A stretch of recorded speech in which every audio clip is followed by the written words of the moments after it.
da suka yi ikirarin nasara a zaɓukan da aka gudanar. A Senegal ma zanga-zangar nuna adawa da ɗage babban zaben ƙasar na ci gaba da samun karɓuwa a dukkan faɗin ƙasar.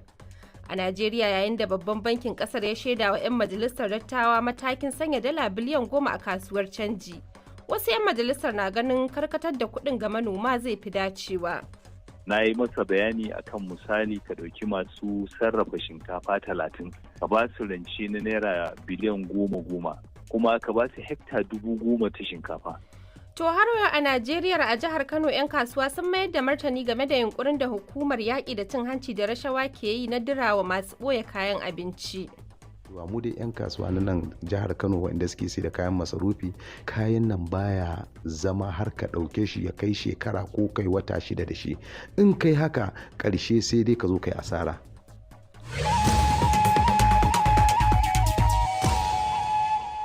To muna tafi da rahoto kan mahimmancin goron tula a filinmu na gani mini hanya, amma kafin nan sai na fara karanto labaran duniya. Sunana Rabi'atu Kabirrinka. Yayin da ake ci gaba da tattara sakamakon zaɓe a Pakistan, alamu na nuna babu jam'iyyar da ke da gagarumin rinjaye. Sai dai manyan jam'iyyun siyasar ƙasar biyu sun yi ƙirarin nasara tun kafin a bayyana sakamakon ƙarshe. Imran Khan wanda ke ɗaure gidan yari ya yi amfani da ƙirƙirarriyar fasaha wajen yin watsi da ikirarin abokin adawarsa Nawaz Sharif na yin nasara. An haramta Mr. Khan da jam'iyyarsa tsayawa takara, sai dai duk da haka 'yan takarar da yake marawa baya a matsayin independent na kan gaba wajen lashe zaben. As far as we're concerned, Sharif has not won. Wani ɗan Pakistan kenan yake cewa mu a ɓangaren mu Sharif bai yi nasara ba saboda Imran Khan yana gidan yari. Kuma za a yi zaben kwarai ne kawai idan aka fito da shi, amma wannan ba zaɓe aka yi ba. Zanga-zangar nuna adawa da ɗage zaben shugaban ƙasar Senegal ta yaɗu zuwa wasu garuruwa da biranen ƙasar. Wani ɗalibi ya rasa ransa a wajen zanga-zangar a arewacin birnin Saint Louis. Wannan dai shine karan farko da aka rasa rai sakamakon zanga-zangar da aka fara ƙarshen makon da ya gabata. 'Yan sanda a babban birnin ƙasar Dakar sun harba hayaƙi mai sa hawaye domin tarwatsa masu zanga-zangar. News footage from the Senegalese capital shows tires being burnt in the middle of the street. Wakiliyar BBC ta ce wasu hotuna sun nuna yadda aka rika kona tayoyi yayin da masu zanga-zangar suka rika jefa duwatsu ga 'yan sandan da ke kokarin tarwatsa su a babban birnin kasar Dakar. Manyan 'yan jam'iyyar Democrat a Amurka na ci gaba da nuna goyon bayan su ga shugaba Biden bayan da wani rahoto ya bayyana shi a matsayin tsoho wanda baya iya tuna abubuwa. Ɗaya daga cikin sanatocin jam'iyyar Democrat John Fetterman ya kira binciken Robert Hall a matsayin mara tushe kuma wanda aka yi domin ɓata suna. Mataimakiyar shugabar ƙasa Kamala Harris ta zargi Mr. Hu da ƙulla makirci da kuma bita da ƙullin siyasa. People here you speak to just say that he looks old, and many people don't. Wakilin BBC ya ce mutane da dama a Amurka na cewa ya tsufa kuma da yawansu ba su da ƙwarin gwiwa game da shi saboda hakan. To kuna sauraron labaran duniyar ne daga nan sashen Hausa na BBC. Ƙungiyar agaji ta Falastinu ta ce dakarun Isra'ila sun kama mutane a yayin wani samame da suka kai asibitin Khan Yunus da ke kudancin Gaza. Ƙungiyar ta ce waɗanda aka tsare sun hada da likitoci da marasa lafiyar da suka ji rauni da kuma 'yan uwansu. Sojojin Isra'ila sun tabbatar da sun kai samame a asibitin da suka ce kuma Hamas na amfani da shi wajen kai hare-hare. Mutane sama da 8,000 ne ke gudun hijira a asibitin. An kama wani mutum a Kenya bisa laifin kisa. An samu Joseph Irungu da laifin kashe wata mata 'yar kasuwa Monica Kimani a gidanta da ke Nairobi shekaru 5 da suka gabata.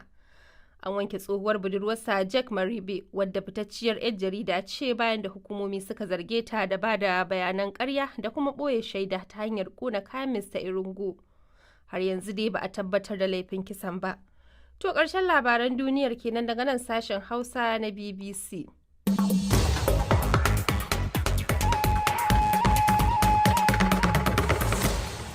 To bayan labaran duniyar yanzu kuma sai rahotannin da shirin yake ɗauke da su. Tsohon Firaminista Imran Khan da ke ɗaure ya yi ikirarin lashe zaben na ranar Alhamis yayin da shi ma Nawaz Sharif tsohon Firaministan ƙasar ya yi ikirarin nasara. Inda dukkaninsu suka yi kira ga magoya bayan su fito su yi murna lamarin da ya ƙara jefa Pakistan cikin wani rudanin siyasa. Ga rahoton Awwal Ahmad Janyau. Babu dai wata jam'iyya da ke kan hanyar samun gagarumin rinjaye a Pakistan yayin da ba a bayyana sakamakon ƙarshe ba. A cikin wani bidiyo kuma da aka wallafa a shafin X, Mr. Khan ya yi kirarin cewa jam'iyyarsa ce ta lashe zaben duk da abin da ya kira murƙushe jam'iyyarsa. Tsohon Firaminista Imran Khan a yanzu haka yana gidan yari bayan da aka yanke masa hukunci a shari'o'in da ya ce bita da kullin siyasa ce. Shi ma nashi ɓangaren Nawaz Sharif wanda sau uku yana zama Firaministan Pakistan ya yi kirarin jam'iyyarsa ce ta nasara. Jam'iyyar Mr. Sharif ana ganin tana da goyon bayan soji. An dai haramta wa jam'iyyar Imran Khan tsayawa takara. Amma 'yan takara da suka fito a matsayin indifenda da ke da alaƙa da jam'iyyar zuwa yanzu sun lashe kujerun 'yan majalisa kusan 30 fiye da na jam'iyyar Mr. Sharif. A jawabin da ya yi ranar Juma'a, Mr. Sharif ya ce baya da adadin kujerun da zai ba shi damar kafa gwamnati, inda ya nemi haɗaka da sauran jam'iyyun. Amma jam'iyyar Imran Khan ta ce ba za ta shiga gwamnatin haɗaka da wata jam'iyya ba, kamar da kakakin Imran Khan ya shaida BBC. Akwai kuma ɗaya jam'iyya ta uku mafi girma a Pakistan, wato People's Party, ƙarƙashin jagorancin Bilawal Bhutto ɗan tsohuwar firaministar ƙasar da aka kashe Benazir Bhutto. Samun goyon bayan soji dai na da matuƙar tasiri ga siyasar Pakistan, kuma jam'iyyar Nawaz Sharif ta fi kusa da sojojin da aka fi ba nasara. Amma Pakistan dai ta kama hanyar fada cikin wani sabon rudani na siyasa, bayan da manyan jam'iyyun biyu na siyasar ƙasar dukkaninsu ke kirarin nasara. Rahoton da Awwal Ahmad Janyau ya haɗa mana kenan. A Najeriya, duk da maraba da Majalisar Dattijan ƙasar ta yi da ƙudurin da shugaban babban bankin ƙasar ya gabatar masu na neman sanya dala biliyan 10 a kasuwar musayar kuɗaɗen ƙetare ta ƙasar, wasu daga cikin 'yan majalisar na ganin cewa da za a zuba kuɗin a harkar noma da su ya fi zama alkhairi ga 'yan Najeriya. Masana kuma a nasu ɓangaren na nuna shakku kan ɗorewar wannan matakin, kamar yadda za ku ji cikin rahoton da Buhari Muhammad Fage ya haɗa mana. A cewar shugaban babban bankin Najeriya, Olayemi Kadoso, babu shakka za a samu sauƙi ga matsananciyar buƙatar da ake da ita ta kuɗaɗen ƙetaren.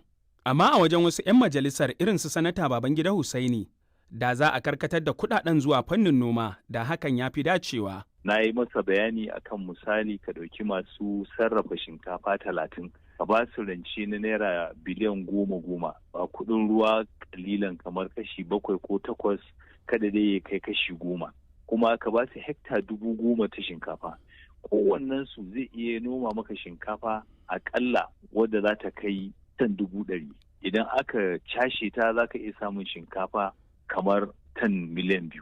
To duk waɗannan su ne mu a wurinmu abin da muka fi damuwa da su. Duk wani abu da za a faɗa idan ba mu tabbatar da mutanenmu sun samu wadata ta abinci ba, to wannan ba lallai ya kai ga irin a yanda ake zato. Sanatan ya ce akwai wasu hanyoyi da kuɗaɗen ƙetaren ke zirarewa ta cikinsu, waɗanda akwai buƙatar a liƙe su kafin komai. To ai ko ka saka dalar a cikin kasuwa idan baka liƙe wayannan ƙofofin ba, yanayi ya kai da ya kamata mu janye tunanin al'ummarmu da harkokin komi an mai da shi na dala. Makarantu ka je biyan kuɗi a ce dala, hotel a ce dala, wata sayayya ma da wasu wurare a ce da dala za a yi. A doɗe wa'annan ƙofofin da gwamnati take saka dalolin suna ficewa. Shi da kanshi gwamnan ya yi magana a kan kuɗaɗen da ake biya na PTA wanda masu tafiya suke zuwa su nema a gwamnatance, makarantar yara, kuɗin asibiti. Wannan duk hanyoyi ne wanda mu a gare mu duk wanda yake son ya kai ɗansa ƙasar waje yana da hali ya kai shi ya biya masa, amma babu dalilin da gwamnati za ta biya masa karatu kuma a ɗauki kuɗin al'umma domin biyan buƙatar wani ko wa'insu abubuwa na jin daɗin rayuwa. Yayin da sanatan ke wannan batu, masana irin su Aliyu Da'u Aliyu na da irin wannan ra'ayi. Tabbas idan ka kawo dala biliyan 10 cikin kasuwar hada-hada ta kuɗaɗen ƙasar waje ta Najeriya, dole za a ji ta sosai za ta jijjiga kasuwa kuma har farashi ma zai iya yin baya, amma magana daga ina za a kawo ta ba ya ji ba da ita. A yanzu dai mu a ƙasar nan mun san ba mu da ita. In an kawo kuma bayan wannan dala biliyan 10 ɗin menene kuma shiri na gaba? Kana magana ɗorewar al'amarin kenan. Yawwa menene zai ɗorewa a tabbatar abin cewa wannan dala kullum tana shigowa, duk da kusan komai a ƙasar nan dai har yanzu in ka cire kamar shinkafa kusan komai har yanzu kawo shi muke yi. To dole a matsayin su na CBN da kuma su bangaren Ministry of Finance sai sun zauna sun ga menene ya za a taimaka jama'a ya zamanto irin waɗannan abubuwan da muke shigo da su daga ƙasashen waje ya za a yi mu fara yin su a cikin Najeriya.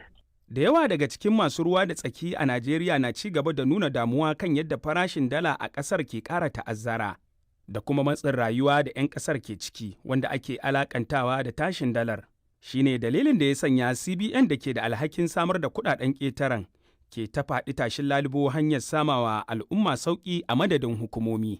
Buhari Muhammad Fage, BBC Hausa, Abuja, Najeriya. To har yau a Najeriya a jihar Kano 'yan kasuwa sun mayar da martani game da yunkurin da hukumar yaƙi da cin hanci da rashawa ta anti-corruption ke yi na dirarwa masu ɓoye kayan abinci. 'Yan kasuwar sun ce duk da yake ba za a rasa masu laifi a cikinsu ba, amma ya kamata a guji ɗora ɓangare ɗaya laifi. Kasancewar su dillalai ne ba su suke sarrafa kayayyakin ba. Alhaji Sani Isa na cikin iyayen ƙungiyar 'yan kasuwar jihar Kano ya ce idan har gwamnati tana son kawo ƙarshen matsalar tsadar rayuwa, to kamfanoni ya kamata ta fara bincika tukunna ba wai su da suke sau kaya su sayar ba. Ga dai ƙarin bayanin da yawa Zaharar Dillawan. Shi sha'ani da ake ta cewa ana ɓoye kaya ni dai ɗan kasuwa ne fiye da shekara 30 a wannan kasuwa. Na tabbatar da cewa duk mutumin da isan fulawa baka isa ka ajiye ta yi wata 2 bata fara kwari ba, dama expiring date ɗinta baya wuce wata 2. Sannan kuma shinkafa duk inda ka ajiye ta wata guda za ka fara ganin ta fara canjawa, ta fara ja, a maimakon fara sai kaga ta fara komawa ja. Sannan kuma ɓangaren sukari duk inda ka ajiye shi wata 2 wata 3 za ka ga ya koma ya daskare ko kuma kaga ya duddunkule. To da yawa ina mamaki da zaka ji ana cewa wai mutane suna ɓoye kaya. To a sani akwai fa babban ɗan kasuwa, akwai ƙaramin ɗan kasuwa. Babban ɗan kasuwa shine mai jarin mota 100, mota 200, mota 50, mota 60. Akwai kuma ƙaramin ɗan kasuwa da mai jarin mota 1, mota 2, mota 3. To akasari za ga irin wayannan manyan 'yan kasuwa za ga ai ba a nan cikin kasuwa suke ba, tunda ba wanda yake zai zo ya buɗe maka guri ya sa maka mota 50 lokaci ɗaya. To ina suke ajiye wannan kayayyaki suke kasuwancin kenan? 'Yan kasuwa ne, suna cikin kasuwa, suna da ofis, amma kuma store ɗinsu za ga yana waje. To ka'idar su in suka sayar maka da kaya za a baka takarda ka je mai mota 10, mai mota 5, mai mota 1 su zo su siyan maka. Amma su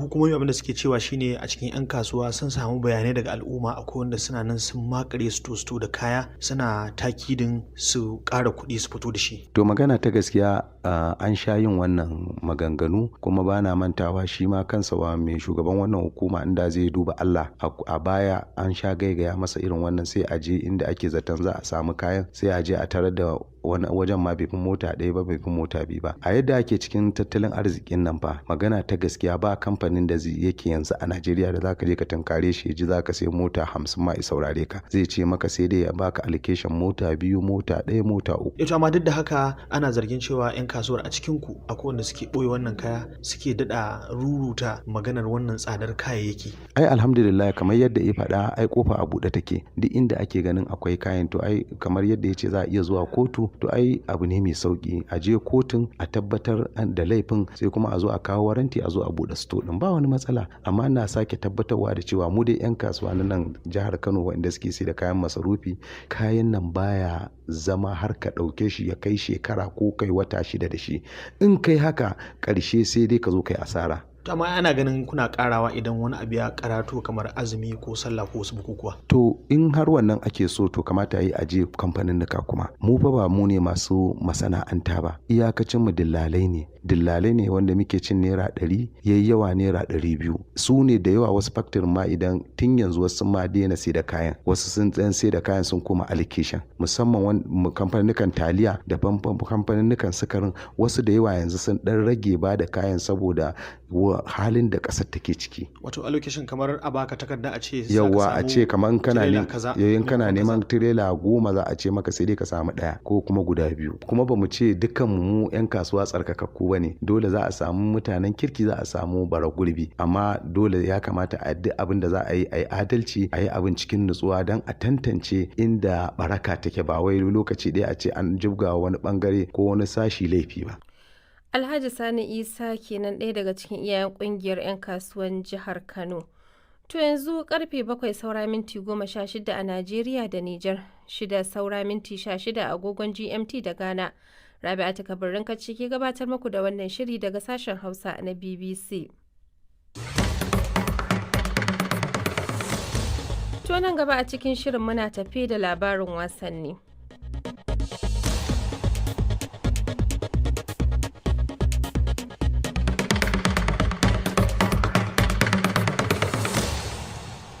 yanzu kuma sai filin gane mini hanya.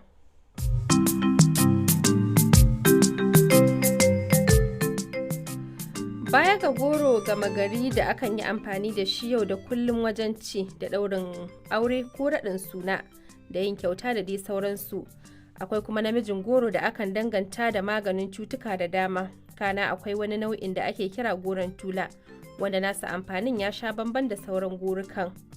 Goron tula dai akan yi amfani da shi ne a matsayin abinci, kuma abin yin guzuri na balaguro ko zuwa gona ko farauta ko ma tafiya irin ta yaƙi a zamanin da, sakamakon yadda yake kawar da yunwa da ƙara kuzari.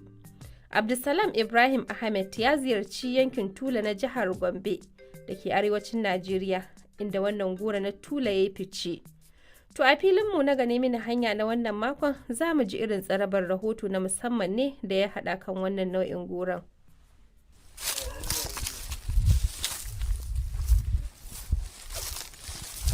To gashi nan da mun shigo garin Tula kuma mun iso bangaren da ake da albarkatun itatuwan goro wanda ba kasafai akan same su ba a sassa daban-daban na kasar nan.